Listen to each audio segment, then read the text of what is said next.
Hello, all sentient beings, and welcome to Transmissions Alt Mode, where we talk all news, comics, and media related to thee.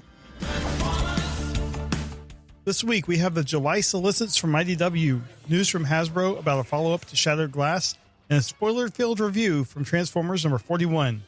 Today is Friday, April 29th, 2022, and you're listening to episode 283 of Transmissions Alt Mode.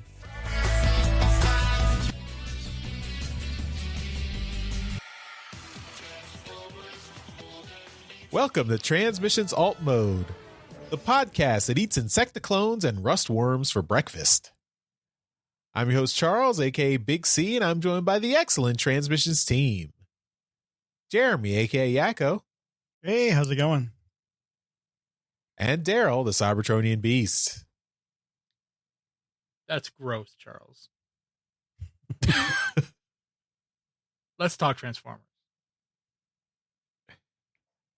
As always, we start off the show by thanking our Donatreons, those lovely people who continue to support us on Patreon and PayPal. Thank you so much for helping us out. We really appreciate it. And you help keep the show going. If you'd like to become a Donatreon, just go to transmissionspodcast.com/support and you can sign up. You get lots of perks for being a Donatreon, one of which is that you get early access to the bonus uncut versions of our live play Transformers RPG podcast, Empire of Rust.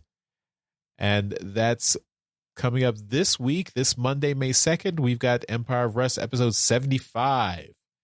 And this is the bonus uncut version before the regular version drops in another week. So you get that early. You will also get, this week, this is going out on the free feed, so this is for everyone who is not a Donatreon. But if you're subscribed to the regular feed of Empire of Rust, you'll be getting episode 2 of the second Transmissions Empire of Rust crossover that was exclusive to Donatreons last fall. We're putting it out on the free feed now, 6 months later, so you get to listen to that. So enjoy episode 2 of that. That's a 6-part story that we're doing over the next few weeks.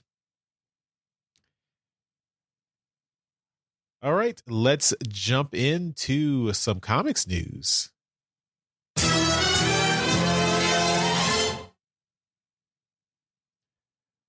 Okay, first up, we've got solicitations for July of 2022. So these are all the comics that are coming out in July of 2022 this year, just a couple of months or a few months from now. We've got Last Bot Standing number 3. So that series is continuing. I believe that's a 4-issue series. So that'll be wrapping up in August. We've got some trade paperbacks. We've got the Shattered Glass Volume 1 trade paperback, which I thought that was going to be the only volume, but we'll have some news about that in a bit. Then we've got some 2 interesting collections. These are additional trade paperbacks. There's Transformers Best of the Beasts and Transformers Best of the Rarities. So these are compilations. Best of the Beasts is, of course, a Beast Wars focused compilation. And it's a trade paperback that has Transformers Windblade Volume 2, number 6, Transformers Beast Wars number 9, Beast Wars The Gathering number 4. That's an old school IDW Beast Wars comic from over 10 years ago. And several more. So we don't have the full list yet in this solicitation. Transformers Best of the Rarities is a very rare, hard to find Transformers stories, and some of it has never before been reprinted. So we don't have a list of what's actually contained in this, but sounds like it's going to be an interesting collection. I think I usually don't pick up the Transformers trade paperbacks because I've got lots of Transformers comics. I don't think I'm not missing a lot, but this is Best of the Rarities. I'll have to check this out. Maybe that'll be something I'll have to pick up. Well, I mean, this one is curated by James Roberts, and I believe this has some of the stuff that he was putting together for the classics trades that he had been working on, like the UK classics trades. Right. So some of that stuff is probably going to make it in here, and I'm excited to see what is in that book. Cool. Looking forward to that. Okay, that's all the solicitations for July 2022. We have one more interesting tidbit that came out of the Transformers fan panel that Jeremy participated in last week. So, Jeremy, what was the comics news you got out of there? Yeah. Well, I asked towards the end about the Magnus, the Shatterglass Magnus that they announced was, they said it came with a comic with a cover by Casey Collar. And I just asked, what issue is that comic? Because the marketing materials wasn't really clear. And they were like, oh, we thought, or it is you. If you read down to the bottom, it says it's a new miniseries continuing on where the last one ended. And it doesn't say that. So, hey, it's a volume 2 of Shattered Glass. So, which is great because, as we just finished the Shattered Glass miniseries, it ends on the cliffhanger with Ultra Magnus. So, I'm happy to see that we are actually going to get a conclusion to the story before, the license changes hands. So that's awesome. Yeah, that's great. It's very good timing that we put that review out last week. Yeah, I know. Complaining about. It was on my mind because of that. So I'm like, hoping to get some information, and happy that they were so open. Okay, well, that's all our comics news for this week, and so we'll move on to our comic review.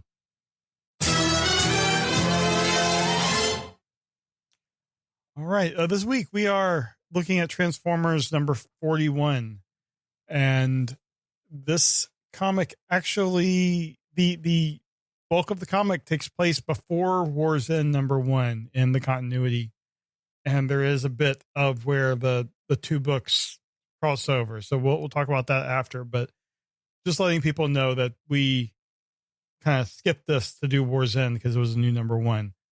Now we're catching back up. There are 3 covers here. Cover A has Termigax and I believe, is that Glyph or Tepa? I can't remember who that is. In the blue, the blue gold bug repaint. I think that's Glyph because Tap Out is green. Okay, that makes sense. And they're being attacked by rustworms, and this is by Umi Meow and Priscilla Tramontano. Cover B has the Decepticons surrounding and attacking Computron, and this is by Ed Peary. And the retailer incentive shows Lodestar stumbling towards Darkmount, and this is by Juan Samu and Thomas Deere. So, Daryl, we'll start with you. Which one of these do you pick? I actually like all 3 of these. They're all really good, and they're all depicting different, kind of key moments from the story. Some more specific than others, I guess. But I'm going to go with the one that I bought, and it's cover B, the Ed Peary one, the Decepticons attacking Computron, because it's just a really great picture. It depicts the scale in which Computron is just so much bigger than the individual Decepticons. It makes it seem like it's much more of a evenly matched fight than it actually turned out to be. But this is a really great image from Ed Peary for cover B, and that's my pick. Awesome. Charles, how about you? I am going to agree with Daryl. Cover B by Ed Peary. I think that is the best image of the 3. I also agree that all 3 of these images look really good and really cool. In particular, Umi Meow's cover, I'm surprised because she usually has those very circular eyes. That's a kind of a hallmark of her images, is the eyes with the Transformer eyes with kind of pupils and irises in them. But she has shed that here in this image, and so that's interesting that she made that stylistic change for that image. So that's cool. But I really like the Ed Peary image. I like that composition of Computron getting attacked by the Decepticons. It reminds me of another image, but I think there's another cover with a combiner or a Titan getting punched like that. Maybe it was Superion or something. I can't remember which issue that was, but this image reminds me of another cover. But I don't know if that's just my mind playing tricks with me. I don't know. I mean, you might be thinking of something from the previous continuity because, I mean, technically this is the second combiner we have, right? Yeah. After Devastator. No, I definitely think it's an older comic from a previous era. It may either previous IDW or maybe even back to Dreamwave or Marvel. But it just reminds me of another image. But it's definitely the one I like the most. Cool. Well, I'm gonna have to disagree with both of you. I mean, they are all three great images, but I really like that RI cover. It's just, I don't know, the framing, the kind of the colors, and just showing the, how bad of the state Lodestar is in. I really like the composition of that image. But, you guys can be wrong. It's fine. Mm-hmm. All right. Let's get into the story here. As I mentioned, this takes place before War's End #1. And we're starting back in Crystal City. Decepticon soldiers run from the newly arrived Lodestar, terrified to see a Titan. But realizing that she's injured, Strika orders her heavies to join her attacking. Meanwhile, Optimus contacts Lightbright inside the Titan, and she explains that Lodestar's used up pretty much everything she had to get back there. However, even without weapons or control of the Titan, she does have someone inside that Optimus might want to meet. A door opens, and Computron comes out. Seeing this new combiner doesn't faze Strika, and she orders her team to attack him. Computron easily smacks away the flyers coming for him, and then he computes the optimal solution for handling the ground attacks. With the attack going the Autobots' way, Optimus comes out and requests a truce with Strika. She starts to argue when Lodestar managed to get enough energy together to slam her fist into the ground nearby. Optimus then warns Magnus that taking prisoners isn't the priority here, and he wants Strika to get him an audience with Megatron. At the same time, Pyromagna is getting a faint emergency signal from the Sonic Canyons, and Optimus tells her to go off and help. While Strika calls Megatron, Computron disassembles, and Optimus realizes that the Technobots formed the Giant. After Scattershot gives Optimus the background of how they came to form this combiner, Lightbright tells Optimus that Lodestar needs help immediately, and Optimus asks her to try to make it to Darkmount if she can. In Darkmount, Hound and his other defenders are taking out wave after wave of Insecticon clones. They think they've beaten a group, and then more appear on the horizon. Suddenly, the entire swarm is blasted from the sky as Wheeljack has returned with Termagax's walking house. Back in the remains of Crystal City, Ultra Magnus and Ironhide warn Optimus about trusting the Decepticons, but Optimus is convinced that this is the correct move. Strika then opens a comm channel and Megatron's hologram appears. Optimus asks for a truce so both factions can deal with the bigger problems facing Cybertron, the Rustworms, the Insecticon swarms, and of course Exarchon. Megatron is not impressed with any of this, and he's about to shut Optimus down when he's interrupted on his side, and he breaks communication for a bit. He returns shortly, accepting the truth with Optimus, reminding him of the promise that he will take whatever is left of Cybertron after the problems are dealt with. Outside of Darkmount, Hound is updating their situation to Wheeljack and Termagax. Energon is low, and he worries that a focused attack can wipe them out. Wheeljack says that Termagax had an idea on the way over, though, and she hopes that they can use Glyph to send a specialized data package to an Insecticon clone, if they can capture one, and use it to destroy the swarm at the source in the Cybertronian mountains. To be continued. So I thought this was a pretty good issue. It was a fast read, lots of action. I loved seeing Computron's appearance, and worrying that we would see like him not take much damage, but he actually, didn't really take much of any hits, and you could see him attacking some of the ground forces, and he's like, I must be faster, and then the next panel shows him being faster. So like he's computing what he needs to do and then doing it. I thought that was like really good to form.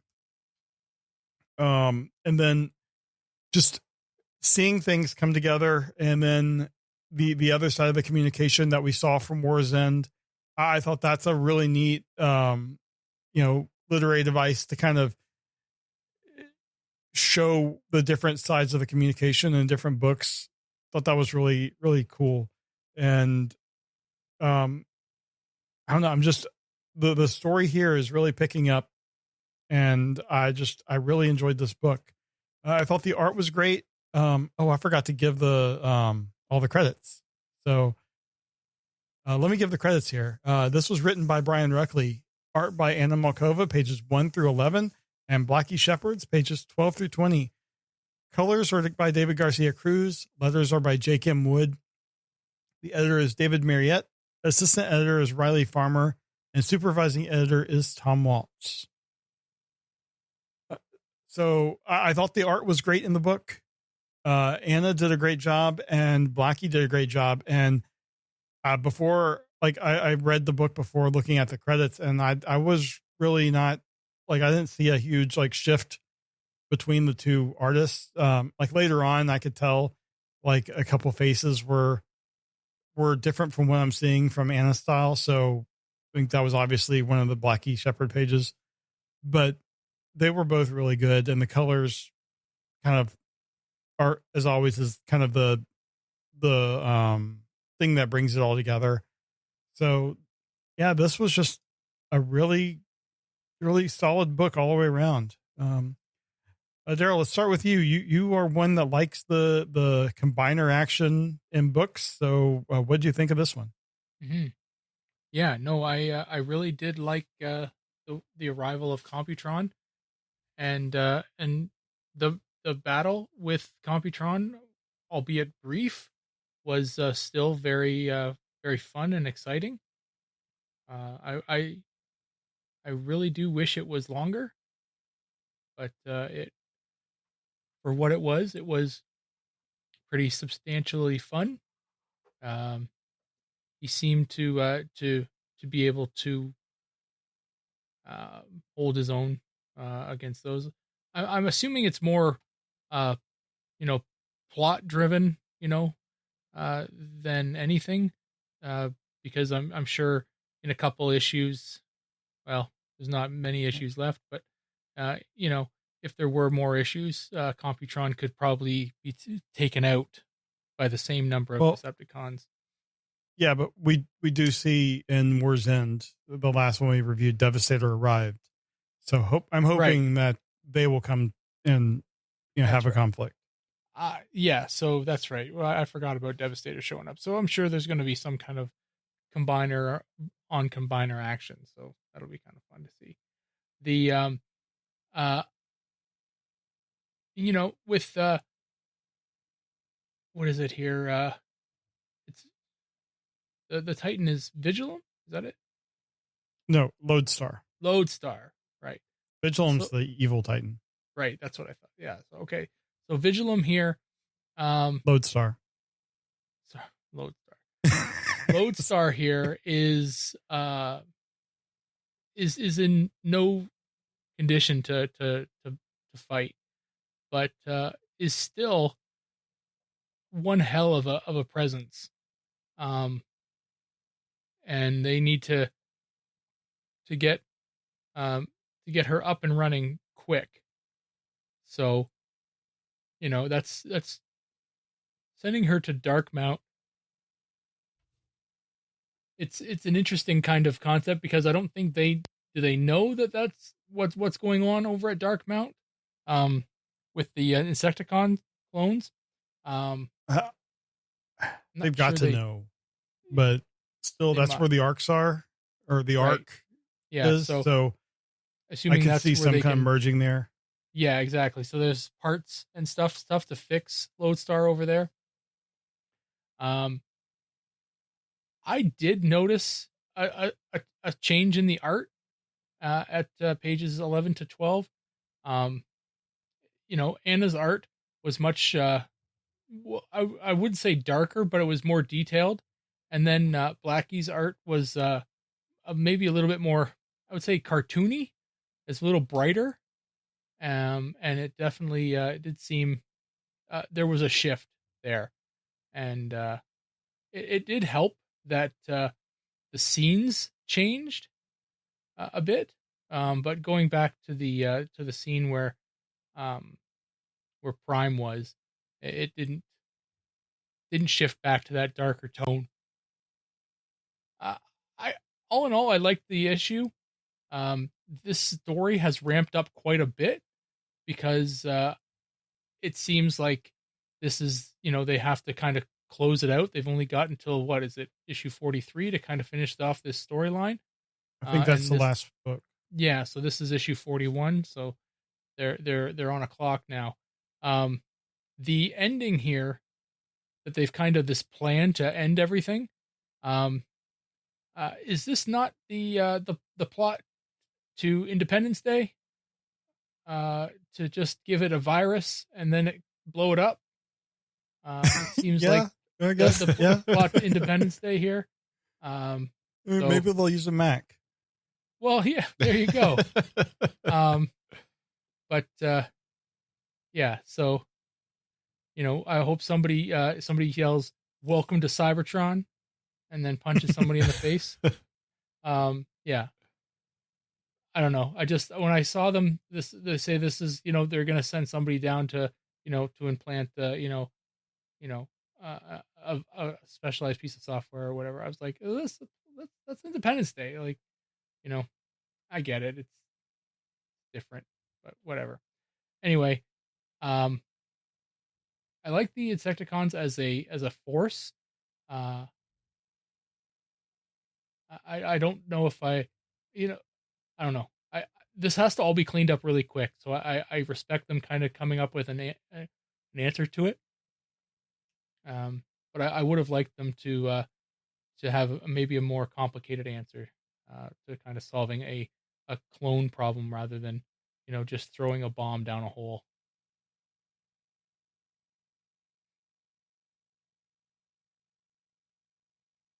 Cool. All right. Charles, what are your thoughts on the book? I generally agree that I think this was a really good issue. I think the action is definitely ramping up. Yeah, it feels like there's a lot of story left to tell that they're going to cram into these last two issues. So I hope with this plus War's End they can kind of resolve everything they wanted to. I'm sure they're cutting things short just because the clock ran out for them. Don't they have a one shot as well? I think so. Yes, yeah, there is a one yeah. shot. So maybe that'll finally wrap up all the loose ends, I guess. But I definitely think Anna Malkova's art for the first half of the book I think was the art that I enjoyed better than Blackie Shepherd. I think Blackie's art, yeah, like Daryl said, is a little bit more less detailed and more cartoony. But it's still good. It's just I think Anna nails she like her work on the book has just continued to improve, and I think she's really nailing the designs now with all the pages she's done here. And the colors are really nice with David Garcia Cruz. He's been doing a great job. And yeah, overall, I'm really enjoying the book. And yeah, I mean, for all the like pacing issues we had throughout the series, now that we're getting close to a conclusion, I think things are really ramping up and going well. So I just wish the pacing had been better for the whole rest of the series. But yeah, Cool. Well, there's one more thing I wanted to point out that I forgot about. There's a page with a couple of panels where Computron catches and like smashes some Decepticons, and he says, "Catch it, crush it." And I was really expecting the next panel to be like, "Bop it." It's just reminding me of that commercial for Bop It, which I think is a Hasbro thing. Twist it, Anyway, shake yeah.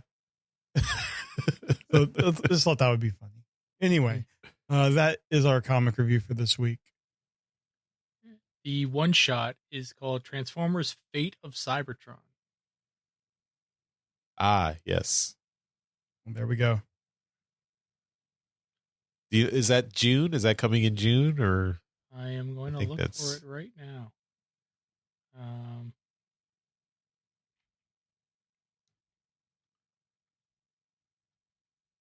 And it is in shops June 29th. There you go. It is $7.99. All right. So okay, well that's our comic review. So we'll move on to Transformers media news.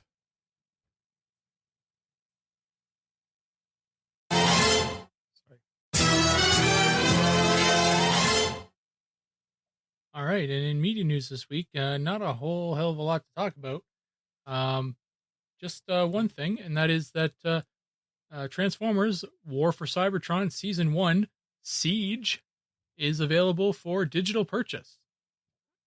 If you are looking to buy it, then you can do so on 3 different digital platforms. It is the complete season 1, 6 episodes. You can buy it on Vudu. I've never heard of that one before. Apple TV or Amazon Video. Vudu is the Walmart platform. Walmart has a platform now. Yeah, and they bought the Fandango now was bought by Vudu and really assume yeah, but $11.99 for the season, $14.99 for HD. Is it not on Netflix anymore? Like it is. But that's the thing. Some people don't have Netflix. I know it's unheard of, but yeah, I mean, some people don't. They don't feel comfortable riding the high seas, so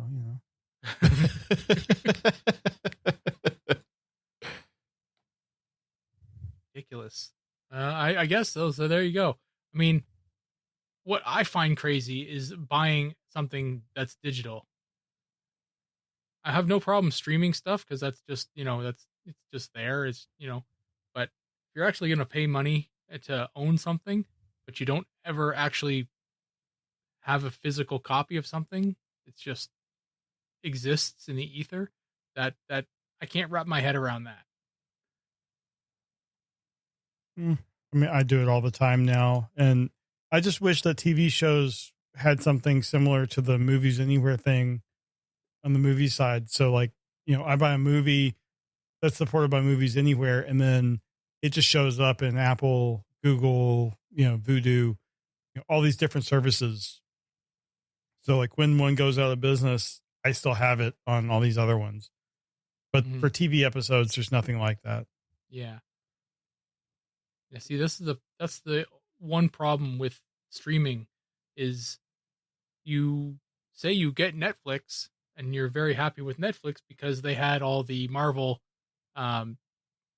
shows. They had the Daredevil and stuff. And then all of this other shit happens and they lose all that. And now you don't have that anymore, Yep. So now it's over on Disney Plus. And now you got to go get Disney Plus if you want to watch all that, because of, corporate, buying and merging and, rights and stuff. So you're paying for something that doesn't have what you originally had. And that I don't understand. I mean, I do, but I don't like it. Right. You originally buy something, or you originally pay a fee every month to have access to, you know, X amount of things, and they at any point in time can just say, nope, we don't offer this anymore, and it's gone. You could be in the middle of watching it, and Yeah. it's just gone now, and you got to figure out a I way to still get haven't back to finished it. Daredevil. Yeah, it's on Disney Plus now, so there you go. Yeah, I know. Well, I mean, I don't want to turn this into a whole digital, digital ownership discussion or anything. But I mean, yeah, I mean, this is the world where, the companies have discovered that subscription, getting people to pay for subscriptions month after month is more profitable than selling things outright. So, yeah, I mean, Daryl, you say like, you can't wrap your head around buying things digitally, but the case could be made that you should not subscribe to anything and just buy things digitally, and you'll actually spend less money, because if you buy only the things that you want to watch, and you'll watch them however many times you want to watch them, and then you won't pay anymore. Whereas with the subscription, yeah, you're paying month after month, but how much of that content are you actually watching? And then, yeah, if stuff goes away, then you have to go hunt it for another thing. But of course, the ultimate argument is, well, just pirate everything and you'll be fine. That's true. Yeah. But then there's the other argument is that I'm subscribed to 3 services right now: Prime, Netflix, Disney Plus, and I have an ability to watch TV that's really difficult to nail down anything specific. It's literally just like a guessing game as to what's going to be on the specific channel. So it's I use it for sports. It's because I know where to find shit that way. But so if I wanted to watch a movie that is an older movie, say I wanted to watch, well, a good example is I wanted to show my daughter the Tom Cruise, Emily Blunt time movie. What is it called? Where they time hop. Edge of Tomorrow. Yeah, Edge of Tomorrow. So I was like, this is a fun movie. There's time travel, and it's it's kind of fun. So, and I said Tom Cruise dies like a million times in it. So let's watch that. So we watched it, or we went to watch it, and I could not find the fucking thing. I'm like, we got all these services. I don't own it. So where the hell is this movie? Right. And they said, well, you can buy it on Amazon if you want to own it. And I'm like, well, I don't want to buy it because it's digital and I don't want to buy a digital copy of this thing. So I ended up just pirating the thing just to have it for the evening. And then I ditched it after that because I'm like, I just want to have the thing for one night to watch it. But, like how many services do I have to have just to have the movies that I want to get, right? Like, do you have to know who owns which movie, like to have, or do you have to just have every single service, right? Well, I mean, like Plex just added something where you can type in the name of something and it tells you what service, even, you can find it and just click over to it. Mm-hmm. But yeah, it is frustrating. And then on the comics side with Amazon just basically destroying Comixology, it's getting frustrating to find your digital media where it is. And there needs to be more services where you can just type in the name of what you want and it tells you where to go get it. Mm-hmm. Yeah. I mean, there's a couple websites like that where you can just say like, where is it streaming? Just watch. Yeah. And that works out fine, right? But generally when I can't find it, I'm usually about 2 services in and I'm like, where the hell is this damn thing? Right? Because you're thinking of it at the moment, and then you're starting to get frustrated by it. So yeah, so that's just, I don't know. The digital versus physical debate is it rages on in this household right now. My daughter doesn't seem to care because she's a child of the digital age, but I've still got a few drawers full of DVDs and Blu-rays, and I can't remember the last time I watched one, because it's more work now. Plus my DVDs and Blu-ray players are PlayStations, and they're not as convenient to use as those services anymore. But yeah, anyway, that's it for media news. All right, and we will finish up the show with convention news. All right, we have a couple things in convention news this week. First one from TFCon Toronto, and is voice actor Laurie Faso is attending. He is the voice of Dive Bomb, Orion Pax, Rampage, and Skydive in Transformers G1. So nice seeing another G1 voice actor there. Was also a voice of Raphael in Ninja Turtles 2, The Secret of the Ooze, and Tunnel Rat in G.I. Joe. So awesome seeing another G1 voice actor there. And then TF Nation has announced that Lindsay Rousseau, who was the voice of Elita 1 in the Netflix War for Cybertron trilogy, will be attending. She has also done a number of video games as well, like World of Warcraft, Fallout 76, and a number of other ones. We have criticisms of the voice acting in the War for Cybertron series, and I think Elita 1 was one of the better ones. So happy to see her going over to some of the Transformers conventions. That is all we got for convention news this week. All right, and that will do it for this episode of Transmissions Alt Mode. As always, we end the show by giving a shout out to our Masterpiece Donatrons to thank them for all their support. We really appreciate the folks who contribute to our Patreon at the highest level. Thank you again to John 4X Levengood and Demon Tech 82. And that is it for this week's episode. Thanks everyone for listening, and we will see you next time. Bye-bye. Bye. Later. Thank you for listening to this episode of Transmissions. If you'd like to join the conversation, travel to our Discord channel at transmissionspodcast.com/Discord. Want some cool transmission swag? Feast your eyes on our transmissions gear at transmissionspodcast.com/shop. If you'd like to support our podcast, go to transmissionspodcast.com/support or tell your friends about our show. We'll see you next time.